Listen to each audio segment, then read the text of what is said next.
Johnny Depp was done with directing. At least, that's what he kept telling friends. Then, near midnight, his phone lit up with Al Pacino's name. "Remember that Modigliani script we talked about?" the legend asked. "It's time." The call yanked Depp out of quasi-exile and into the most unpredictable production of his life. From that moment, the Modì 3 Days on the Wing of Madness biopic took shape. Pacino had nurtured the project for years, but financing dried up each time a director balked at depicting 72 delirious hours in 1916 Paris. Depp, still smoldering from his public and legal battles, saw a mirror in Amedeo Modigliani. The painter mocked, impoverished, yet defiant to the end. Against every cautious instinct, he agreed to direct, produce, and co-fund the picture with Pacino and Barry Navidi. Crew members later joked that the first casualty of the decision was the schedule. The second was sleep. Budapest doubled for war-torn Paris after Hungary's lucrative tax rebate trimmed the budget by 30%, but it came with trade-offs. Entire streets were retrofitted with period facades, and Depp insisted on practical explosions rather than CGI, adding €2 million in insurance premiums. He spent dawn hours roaming set with a battered sketchbook, penciling rearrangements of props until production designer John Rolfes pleaded for a lock on the prop warehouse. Chaotic but inspired, Riccardo Scamarcio recalls of his director's nocturnal edits. The first real fracture emerged midway through principal photography. Cinematographer Dariusz Wolski lit a smoky cafe with rows of period-authentic oil lamps. Depp entered, squinted, and demanded darker shadows. Voices reportedly spiked, equipment was switched out twice, and the call sheet slid 6 hours behind. By morning, every crew member had signed a reinforced non-disclosure agreement drafted overnight by the producer's legal team. Publicists spun tales of meticulous artistry, but word leaked to trades that the shoot was hemorrhaging money. Pacino addressed the crew with a theatrical flourish. "Art costs blood, baby!" Yet the tension lingered in cigarette smoke and coffee dregs.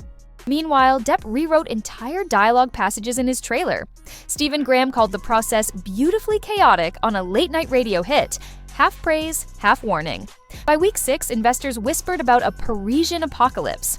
Grainy cell phone clips of cramped alley explosions surfaced online, fueling rumors that the production was teetering. Depp kept the camera rolling. "If Modì could work while bombs fell, so will we," he told unit leads, echoing headlines from World War I newspapers pinned to his monitor. Yet each fiery take torched more budget and trust. Still, the dailies were magnetic. Wolski's shadow-drenched frames made Scamarcio's eyes flash like an old master portrait, and Depp's fever-dream pacing felt hypnotic. Editors stitched scenes overnight to prove the film's pulse, screening rough sequences in a makeshift theater inside Budapest's disused trolley depot. The footage silenced skeptics for exactly one afternoon, until the streets outside echoed with another insurance-approved blast. Crew gossip warned of a showdown between vision and viability. The press smelled blood, and so did distributors. Would Modì ever hit American screens? That question, unanswered, fueled every coffee line conversation. And just as executives began to hedge, Depp unveiled a side project no one saw coming. But that revelation belongs to the next act. When casting began, Depp promised an ensemble of bohemians who breathe kerosene and paint fire. Pacino, wielding producer clout, vetoed 2 Netflix-backed American leads, arguing that Modigliani needed a European soul. Riccardo Scamarcio answered the call, bringing Italian cadence and weather-worn eyes. Depp then shuffled roles daily, surprising actors with new monologues scribbled on vintage stationery. Stephen Graham laughed through clenched teeth on set, but confessed later that the spontaneity aged him 5 years in 5 weeks. Creative friction spilled into logistics. Depp's rewrites required costume designer Penny Rose to triple her night shift staff. Every fresh page meant new blood-stained shirts, fresh café soot, or hastily stitched Woitu-era coats. Production accountants tracked overtime with grim resignation, while Pacino cracked espresso-fueled jokes about method budgeting. Outside studio walls, Hollywood handicappers wondered if any U.S. distributor would gamble on a Depp-directed drama. By July 2025, the film had locked a UK release but remained unsold in the States, a gap Variety pinned on cancel culture risk calculations. Early London press screenings painted a divisive portrait. The Telegraph labeled it mesmerizingly uneven, praising its chiaroscuro but calling the plot an opium rush that forgets where it left the paintbrush. Depp, unbowed, shifted tactics. If traditional studios balked, he would build an empire outside their gates. Enter Hyde, a 2-volume graphic novel conceived with Ridley Scott and mechanical cake. The property adapts Dr. Jekyll and Mr. Hyde, except in this universe, Hyde wins, roaming free to corrupt London's underbelly. Depp will design the title Fiend and co-own film rights, granting him a revenue stream no studio can freeze. Announcing Hyde at San Diego Comic-Con, Depp claimed the project lets him paint darkness without asking permission. Variety noted the move as a strategic hedge, widening his brand while Modì seeks distribution. Industry blogs hailed the play as genius. Detractors called it escapism. Either way, it reclaimed headlines that had fixated on legal baggage. Yet the storm wasn't finished. A Reddit thread quoted Jean Dubarry director Maïwenn saying Depp offered no useful suggestions on that set and was chronically late. Tabloids amplified the claim. Depp shrugged publicly, telling a French reporter, "Art gets messy, so did Versailles." Investors tightened purse strings. Insurance firms tacked surcharges onto any production bearing Depp's name. Still, Modì marched to completion, its climax shot in a decommissioned Parisian morgue repurposed as a cellar gallery. Riccardo Scamartio's final monologue, delivered beneath flickering gaslight, left even weary grips applauding. Pacino whispered, "Bingo," then wrapped his trench coat against the dawn chill. Editors locked picture 8 months later, churning a 110-minute fever dream framed by sepia trenches and hallucinated lovers.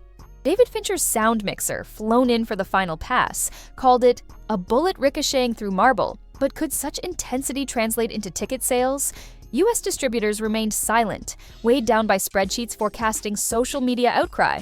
During Cannes Week, Depp skipped the Croisette entirely, citing post-production obligations. Insiders hinted he feared protests overshadowing premieres. Instead, he screened 20 minutes of footage to hand-picked buyers in a curtained salon at the Hotel Martinez. Word leaked, the sizzle reel radiated doom-kissed beauty, yet no deal closed that night. One executive texted a colleague, "Amazing art, atomic baggage." Within hours, the quote hit trade headlines, proof that business and spectacle were still at war. With traditional doors ajar, Depp eyed another. A quiet deal was brewing with an indie streamer hungry for prestige content. No contracts yet, but whispers kept the press guessing. All the while, the actor-director was gearing up for a different gamble, one that would shove him back onto blockbuster radars. And what happened next would shock even his most loyal fans. February 2025. Hollywood Trades broke the story. Depp had signed on to Day Drinker, an English-language action thriller headlined by Penelope Cruz and helmed by 500 Days of Summer director Mark Webb.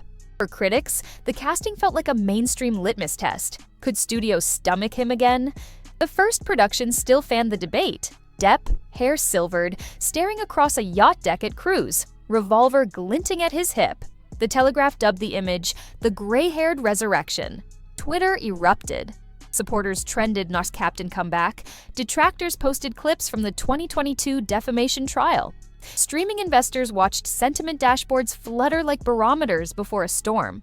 Inside the Day Drinker writer's room, Webb fine-tuned a script about an enigmatic stranger who bonds with a grieving bartender before a criminal syndicate erupts around them. Depp, cast as the stranger, requested minimal rewrites. "Dialogue's perfect," he emailed Webb. "Just tighten the gunshots." Crew veterans whispered, was this a humble Depp or simply a man conserving battles for bigger wars? Simultaneously, Disney rumor mills roared. Reports claimed the studio was in advanced talks to reboot Pirates of the Caribbean with Depp aboard and a script already in place.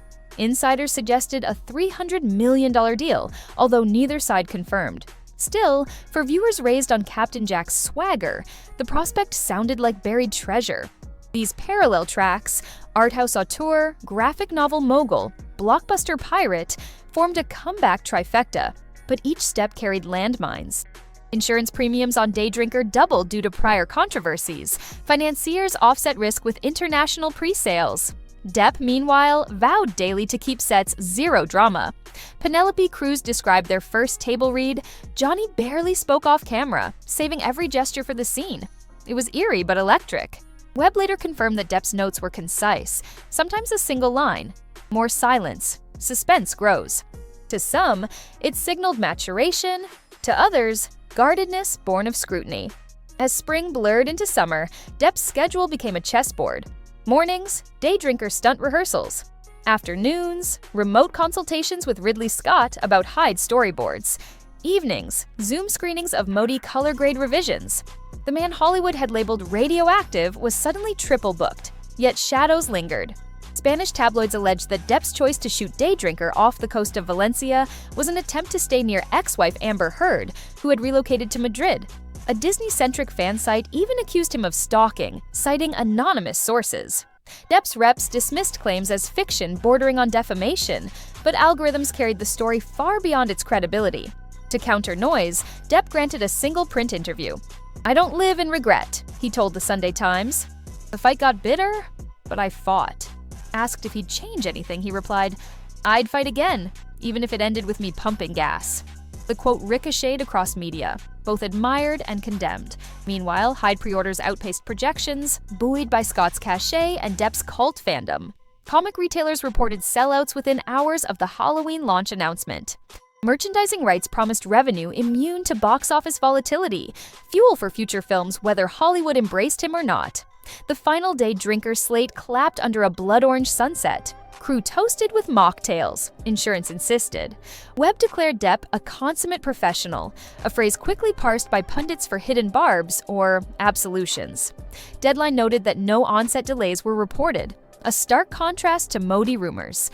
With principal photography wrapped and Hyde barreling toward launch, Depp prepared for post-production crunch on all fronts. Still, one question loomed. Would American audiences and gatekeepers show up when Modì finally emerged from the shadows? That answer hovered in the final reel of this saga. July 2025. Modì premiered in London's Curzon Mayfair, drawing equal parts cinephiles and controversy watchers. Depp arrived in black tailoring and tinted glasses, waving to fans who shrieked as though the past decade had never scorched him. Reviews poured in by midnight, a Baroque fever, unapologetically self-mythologizing, a painter's scream on celluloid. The Guardian praised the film's gorgeous delirium, yet questioned whether its chaotic center mirrors its maker too closely. Stateside, distributors still hesitated. Streamers weighed subscriber backlash models, indie chains feared protests. Depp's team floated a hybrid release, limited US theaters plus premium VOD, to bypass corporate committees. Hollywood gossip fixated on potential Oscar window dates, but social media sentiment flashed caution red. While award pundits debated, Depp's legal past resurfaced in clickbait headlines. OK Magazine featured an unnamed insider claiming he was slowly rebuilding post-trial, living cleaner, rehearsing sobriety rituals. Fox News counterspun that both Depp and Heard had charted new lives 3 years after courtroom drama. For some viewers, the noise drowned the art. For others, it proved his resilience. Then came the numbers. Preliminary UK box office. Respectable, not explosive. Critics aggregate 71%. Social media chatter, volatile but voluminous. Investors noticed something more tangible, a surge in Hyde pre-order bundles the same weekend. Depp's hedge was paying off. Talk of Captain Jack reignited days later when a trade scoop claimed Disney had a reboot script very close to greenlight, with Depp in advanced negotiations. Fans meme-blasted phrases like, "Why is the rum back?" while detractors invoked hashtags from the 2022 trial. Analysts argued that nostalgia, plus proven foreign market pull, might outweigh reputational risk. Amid this swirl, Depp retreated to his mixing studio in France for Modì's final Dolby Pass. Close friends say he listened to Edith Piaf, painted miniature skulls on guitar picks, and refused to mute his phone should Pacino ring at odd hours. Al Pacino, ever theatrical, left a voicemail after seeing the London cut. "Kid, you put the soul on canvas." Depp replayed it twice before deleting it. Documented sentiment, vanished evidence. Spanish newspapers poked anew at the Heard proximity narrative, but court filings showed no restraining orders or investigations. Stories faded in the news cycle fog, overtaken by Marvel casting rumors. Yet every flare-up reminded Depp that some headlines never die, they only reload. Where then does this leave the comeback? Look at the scoreboard. One completed art house film chasing US release, one mainstream thriller in post-production, courting a 2026 summer slot, one self-owned graphic novel franchise with first edition sellouts, and the not-so-dormant pirate ship creaking at Disney's dock. Depp calls it a 4-point compass. Industry watchers call it an audacious bet.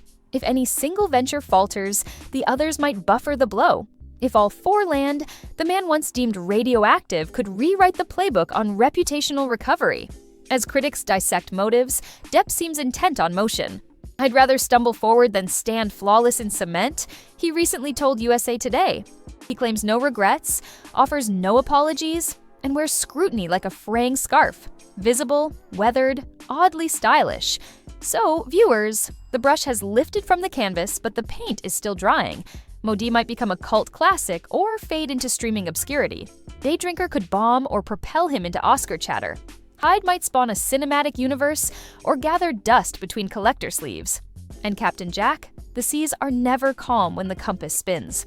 Will Johnny Depp's triple front comeback crown his legacy, or will the storms he sails into swallow the ship whole? That answer, for now, waits off the horizon, rolling like dark water under moonlit silence. Hit play, dive in, and decide for yourself whether Johnny's comeback is brilliance or chaos. Your verdict starts now.